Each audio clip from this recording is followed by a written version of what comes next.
Hello, and welcome to the Formal Review. Today, we'll be talking about the 2021 film, Batman The Long Halloween Part 1. So let's sit back, relax, grab your drinks, and let's talk about this movie. What's up, everyone, and welcome back to the Formal Review. This is Season 4, Episode 9, and I thank you all for tuning in once again. So in this episode, I'm going to be talking about Prime Day and my haul from that, along with Batman movies, and then giving a full analysis on Batman The Long Halloween Part 1. So stay tuned.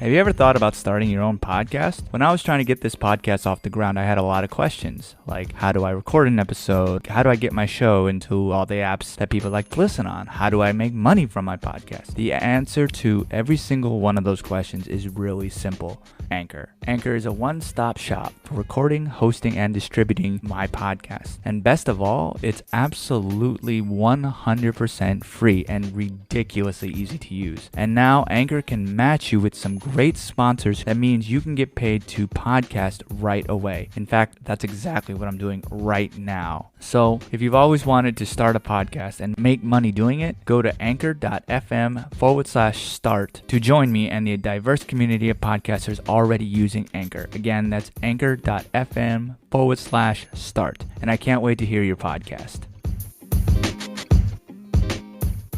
So, as I'm sure a lot of you know already, and if you don't, last Monday and Tuesday were Amazon Prime Days. And if you don't know what that is, it's a 48-hour event where they sell many products on their website on these really decent sales. Now, what's really great about this time of year is that there are some really fantastic deals on 4K movies that I was able to get some. And I was able to purchase a few new films and upgrade some as well. So I was able to get upgrades on Fifth Element, Spartacus, National Lampoon's Animal House, which was an upgrade from DVD, King Kong, Suicide Squad, which also allowed me to complete the DCEU on 4K, and then the last upgrade was for the Hobbit and Lord of the Rings trilogies. Now, I didn't really need those trilogies as I really had them on Blu-ray, and I was quite happy with how they looked. However, I was able to sell the old ones for a very good price, and they sold on Prime Day. And Prime Day, they released their sales for these movies, probably for the Amazon series that's going to come out at some point. So it was pretty much kismet. Now, I will say that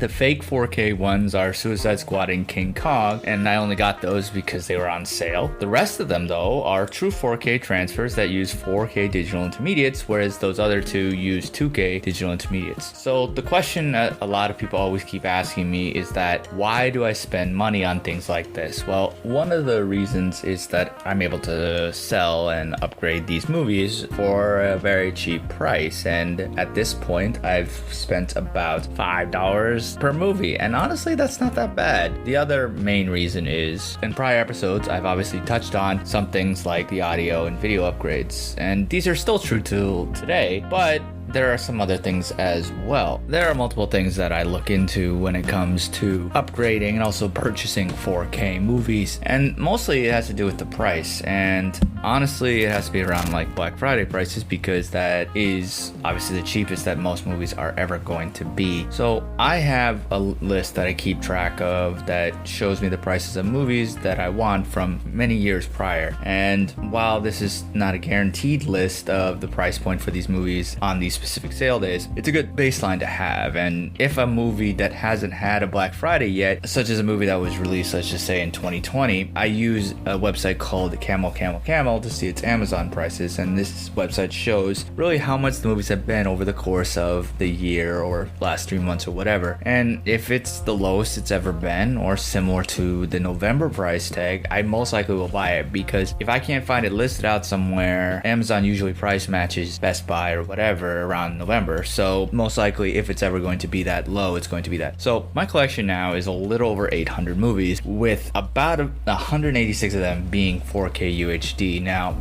I know it's kind of a big increase from when I first started this journey onto 4K last year, but the biggest question that comes to me is, why do I collect these things? Well, the first and main reason is that I get a comfort by owning my own movies, and it may be a fraction of what all of the streaming services have, but I don't have to depend depend on them so much to watch movies that I want to watch. Netflix removes certain movies depending on the month, and so does HBO Max. And it all depends on these licensing, similar to what a lot of cable channels running movies during the day. But what's really interesting is obviously about where Disney is moving when it comes to physical media of their specific TV shows. So in a recent interview on TV Line, editor-in-chief Matt Webb-Mitovich was asked if WandaVision, The Falcon and the Winter Soldier, and Loki would eventually see a physical release, and he responded with, quote, "Ooh, interesting question, especially for those who love physical media. Alas, I am hearing that at this time there are no plans to do so, but never say never," end quote. So TV shows like this and The Mandalorian are what really make subscribing to Disney Plus worth it. Putting them on Blu-ray would obviously generate some extra income for Disney, and it wouldn't have them lose any subscribers, especially if the release window is over the course of many, many years instead of specific amount of months. And obviously, when it comes to a lot of streaming services, their TV shows and original content aren't always released on Blu-ray. I mean, season 3 of Stranger Things still hasn't been released yet, and this is just because a lot of them just want to keep you on to their content and keep watching them, and this is the only place you can do so. And frankly, that is a good business model, but that somewhat hurts the consumer in a way, because you have to spend more money to watch these different services to get the content that you want. Even though we're not expecting to see these MCU series on physical media in the foreseeable future, I really hope that eventually Disney does come back around to physical media, because honestly, as I've said many times on episodes, that physical media is really a premium service, and frankly, there's just so many problems when it comes to internet streaming and paying a lot more than you should for content that the majority of which you're not even going to watch. And even so, you need a 4K Ultra HD or HDR device, TV or display to watch these things at the highest level. And maybe you don't care about that type of thing for everything, but honestly, when it comes to some movies, you really do need it, and it really does make the experience even better. And on top of just having that device, you need a high-speed internet connection of at least 25 megabits per second, because you're going to be downloading a lot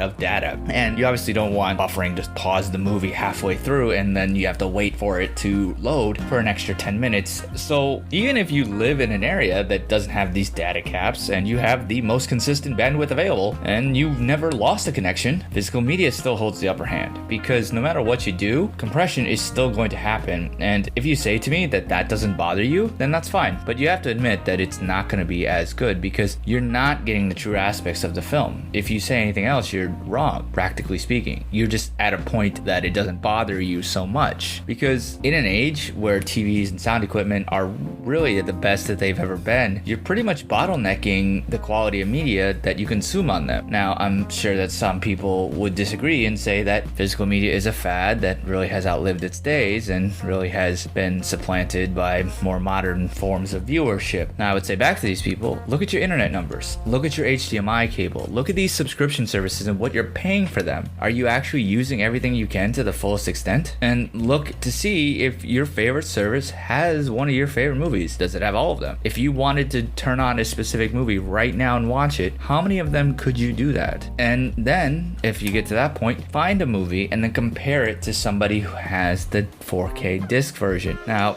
I could be wrong, but I could bet a lot of you aren't really getting true 4K content. And so really, if you appreciate film and really the artist behind it, physical media gives this innate connection with this medium that can really be carried on through the rest of your lives. And even if the continued existence of physical media plays little to no part in your life, you have to admit at some point that you're okay with getting a lesser film experience. Because even to this day, I still have problems when it comes to some of the audio compression of movies, and it just doesn't sound as good. So if you're fine with getting a lesser experience, fine. I'm not trying to say that you have to pay for this premium service, but you can't say you're getting the best experience. Anyway, sorry about that rant. It's one that I care about a lot. Anyway, so let's get on to the movie at hand. So let's relax, grab your drinks, and let's talk about this movie.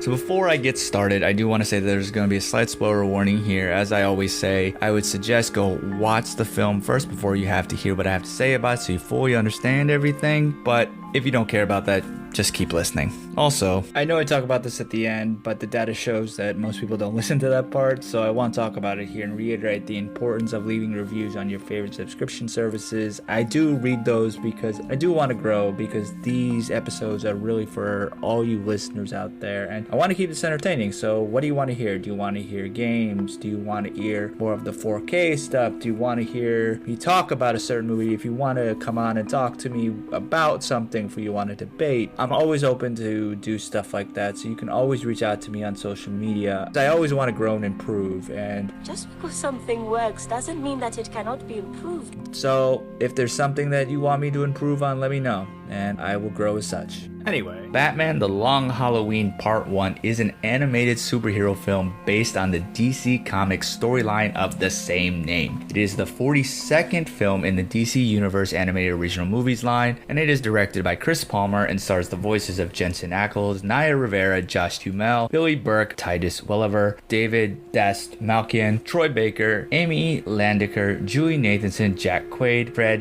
Tatasciore, and Alistair Duncan. So this film also marks the final voicing of Catwoman by Rivera, and that's because, for those who don't know, on July 8th, 2020, Rivera drowned while swimming with their 4-year-old son Josie, who was found alone on their rented boat, and after a 5-day search, her body was recovered from the lake on the morning of July 13th. As such, this film is dedicated to her memory. So the original source material is a 13-issue comic book limited series written by Jeff Loeb with the art design by Tim Sale, and it was originally published by DC Comics in 1996 and 1997. Now, it has received widespread critical acclaim, and still to this day, it's praised as one of the definite Batman stories because of its very involved storyline and its dark and moody art. And it's at the top of IGN's 25 best Batman graphic novels at number 4. The story was so good that this is one of the comics that influenced Christopher Nolan's Batman trilogy, most specifically The Dark Knight. Now, both of these stories show Harvey Dent forming a pact with Jim Gordon and Batman to bring down the mobs that have been laundering money in the 2 Gotham banks, and the 3 protagonists are trying to prevent it. Now, there's a lot of obvious similarities between the movie and this comic book, such as Dent's campaign slogan that was directly pulled from this graphic novel. I believe in Harvey Dent.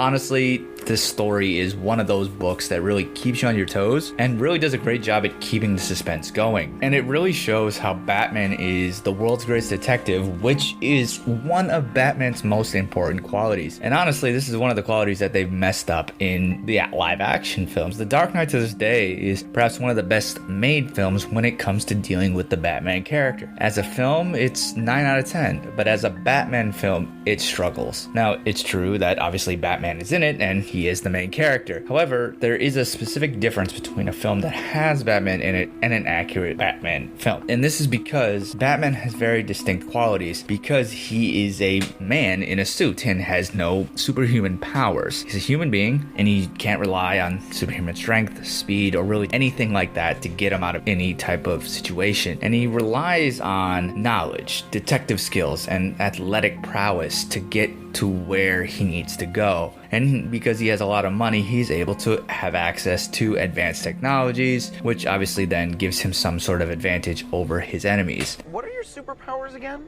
I'm rich. However, it's not only that. The main part is that Batman is regarded as one of the world's greatest detectives. If you go now and Google, quote, world's greatest detective, Batman will come up and is ultimately comparable to Sherlock Holmes and Hercule Poirot, and the latter 2 people are the best detectives in classic English literature. And for Batman to be comparable to these 2 shows his level of intelligence. So this means that he can not only use the technology that he has, but he's able to manipulate them to give him more of an advantage over his enemies. Now, if these qualities are not there, then it is a partial representation of the character, which is what the live action movies struggle with. So the dictionary defines a detective as, quote, a person whose occupation is to investigate and solve crimes, end quote. So when watching these live action films, you have to always ask, what crime is Batman trying to solve? Because a crime is defined as, quote, an action or omission that constitutes an offense that may be prosecuted by the state and is punishable by law, end quote. So in the majority of these films, Batman does stop the antagonists of the film, but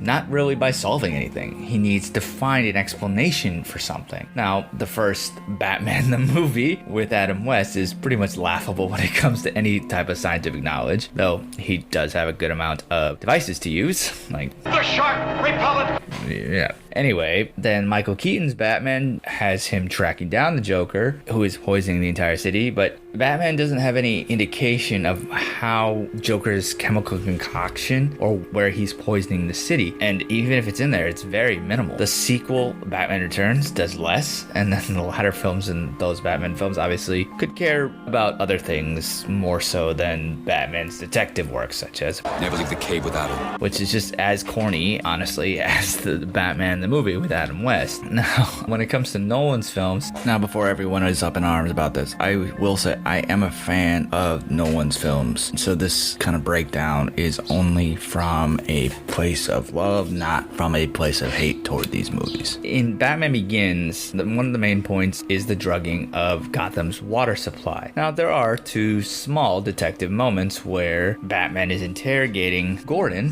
Who are you? Watch for my sign. And then when he interrogates Flash. However, when he interrogates Flash, he doesn't tell him where in the Narrows to go. It was in the Narrows. Cops only go there when they're in force. Do I look like a cop? And then in the next scene, he goes to a specific house. Why? Who knows? Maybe he was going to search every single house. I don't know. It just so happens that this is the one that Scarecrow uses, and it's perhaps one of the biggest coincidences to ever happen. And later in the film, he hears Rachel is going to Arkham, which is in the Narrows, so he follows her. Now, one could say that he hears her say Dr. Crane, and that's the reason he goes. But there's no connection to the previous scene where Crane and Batman interact. Batman doesn't see Crane's face, and no one says his name in this scene, and Crane faces the window and doesn't turn around until Batman beats up the guy in the bathroom. Batman doesn't even see Crane until Scarecrow appears, so the mask is all he sees. As such, when Rachel is taken, he sees Crane take off the Scarecrow mask, and he obviously makes the deduction that Crane is Scarecrow. But he went there initially to save Rachel, not to figure out who Scarecrow was or even to really figure out the drug situation. It only so happened, by coincidence once again, that these things were connected. And then he's even told that Ra's al Ghul is responsible, and he really doesn't even make the connection. I felt these effects before, and this was so much more potent. Until Ra's is right in front of him and tells him, This toxin is derived from the organic compound found in our blue flowers. He was able to weaponize it. And then this film proceeds to be about stopping Ra's and giving people the antidote and etc. Now going on to The Dark Knight, the only real detective moment is when he does the bullet analysis, which ends up being a ploy by the Joker, because the Joker is too smart for him, so thus he's not the world's greatest detective. And he does have a scene where he interrogates Maroni and he breaks his legs, but he doesn't really get anything out of him. I mean, Maroni here just says, Nobody's gonna tell you nothing. That wise to your act. You got rules. The Joker, he's got no rules. Nobody's gonna cross him for you. You want this guy, you got one way. But you already know what that is. Just take off that mask. Let him come find you. Why you gonna let a couple more people get killed while you make up your mind? And then one may say that he uses the radar at the end of the film, but the radar only uses him to find out where the Joker is, but it does nothing to stop the bombing. The people on the boats are the one that stopped the bombing. Batman honestly doesn't really get anything out of this except Joker telling him to go find Harvey Dent. Now, this wasn't due to anything Batman did to him. The Joker just kind of told him this, and none of his actions in the film really helped him to find an explanation or to solve anything. He located the Joker, sure, but finding him doesn't give him anything. And again, he got lucky that the people on the boats were good and didn't kill one another. This city just showed you that it's full of people ready to believe in good. Until their spirit breaks completely. You didn't think I'd risk losing the battle for Gotham's soul in a fistfight with you. What did you do? I took Gotham's White Knight, and I brought him down to our level. It wasn't hard. See, madness, as you know, is like gravity. All it takes is a little push. Now, in The Dark Knight Rises, there's a detective work, but it's not by Batman. It's by Blake, because he's able to figure out that Batman's secret identity from a look. Right when I saw you, I knew who you really were. I'd seen that look on your face before. It's the same one I taught myself. Now, Batman does track his mother's necklace when Selina Kyle steals it from him, but that has little to do with the story aside from just progressing it. It has nothing to do with Batman being a detective. Rather, it's just a coincidence that Selina knew where Bane was. Had she not stolen the necklace, Batman probably wouldn't have been able to find him. And even so, the necklace already had that tracking device in it, so he didn't really need very much to find the necklace, so he didn't really do that much investigating on top of that. In addition to that, Batman even knows very minimal about Bane, and Alfred has to explain it to him. So, long story short, there really isn't any detective work with Bane or really Talia. Talia just kind of existed and he never did a background check or anything on her. Not a really good Batman quality. Honestly, Batman vs. Superman Dawn of Justice, the Ultimate Cut, has really probably the best detective work that we've seen on live action. It ends up being for naught, but he does go to this Russian fight to clone a phone to find the white Portuguese, then he steals information from Lex Luthor and then he decrypts it. That's detective work right there. But he's able to figure out who Superman is at a party, but can't figure out who Superman's mother is and that her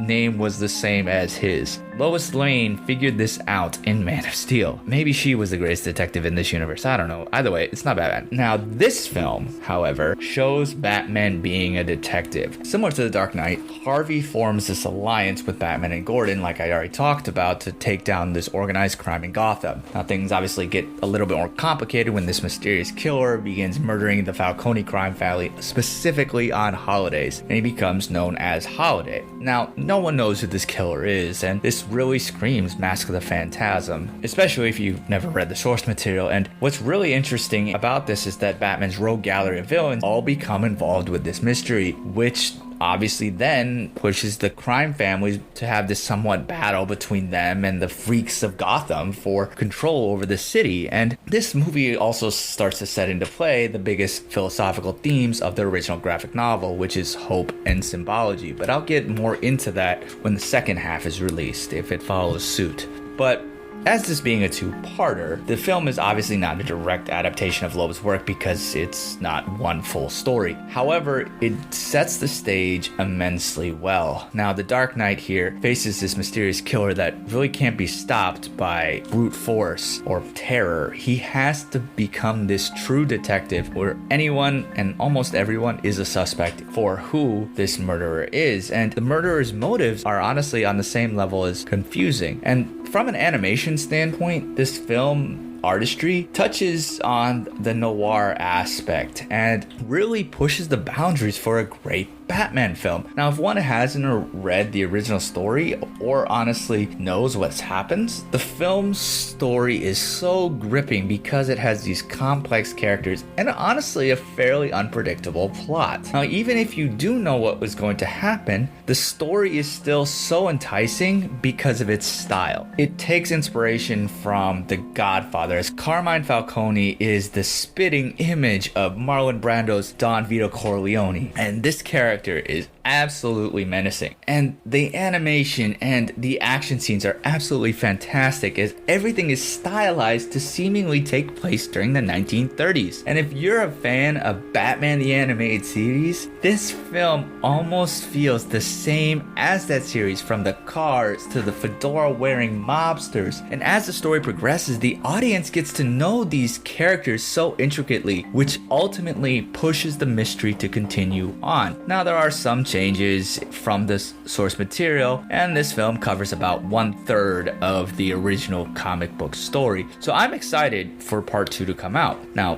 wow, this is good. When the second part is released and the entire story plays out, it could be one of the greatest movie portrayals of Batman ever made. Director Chris Palmer and screenwriter Tim Sheridan take a lot from the source material, and even having the two films to tell the full story, the story in part 1 has this great sense of urgency because of its fast pacing. In regard to the voice performances themselves, Eccles voices Batman with honest gusto here. And fun fact, he actually voiced Jason Todd in the animated film Batman Under the Red Hood, which I found interesting because Jason Todd becomes Batman in a way. Now, Das Malkian is very effective as the Senator Calendar Man, and Troy Baker gives a really great performance as the Joker. And honestly, at times, I thought it was still Mark Hamill playing him, and I thought that was fantastic. Overall, this film is very suspenseful and has some serious tones throughout, and these emphasize the suspense and the mystery as Batman works to reveal who Holiday really is. And the storyline and the film's tone is really a perfect balance of visuals and dialogue. The style is Art Deco, and it's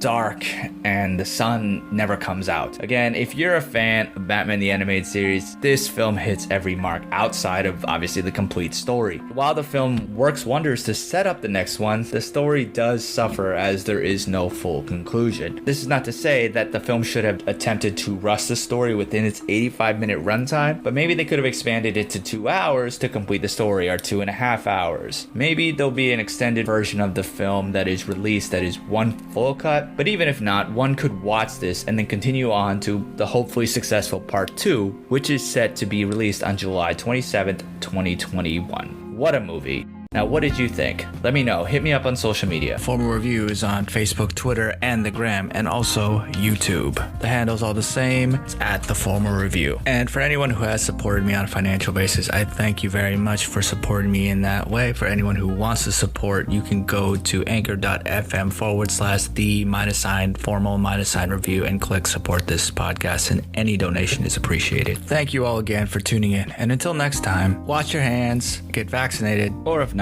wear a mask. And I'll see you at the movies. Thanks for tuning in to another episode of The Formal Review. Cheers, and we'll see you next time.